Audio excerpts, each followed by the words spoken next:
For consistent growth, your consistent actions must be corresponding actions that match what you are trying to achieve. What does that mean? That means your speech, words, the words you use must be consistent with what you say you are believing. That's huge, right? And they must be consistent every day, not just on Sunday.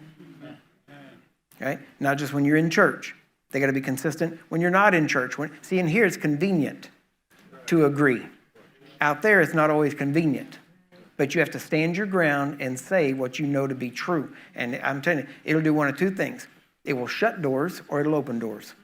And it's amazing when you see people, how they react. And it's the religious people that it usually shuts the doors. And it's the non-religious people that go, what do you mean? And they will talk to you about it. That means that you must regularly do these things.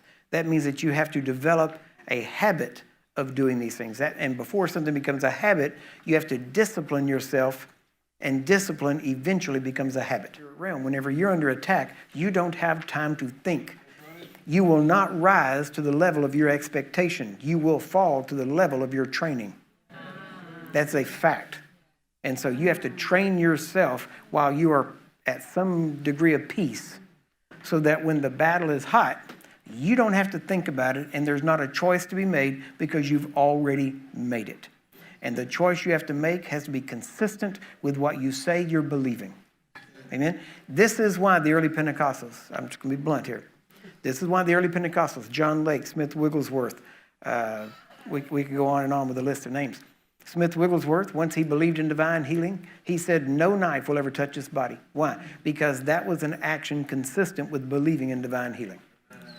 So there are certain things that would absolutely alter your lifestyle if you actually had corresponding action to go along with what you say you believe.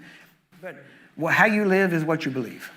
It's just that simple. You can try to get around it, but the fact is, how you live is what you believe. And if you're not living godly, you don't believe in God.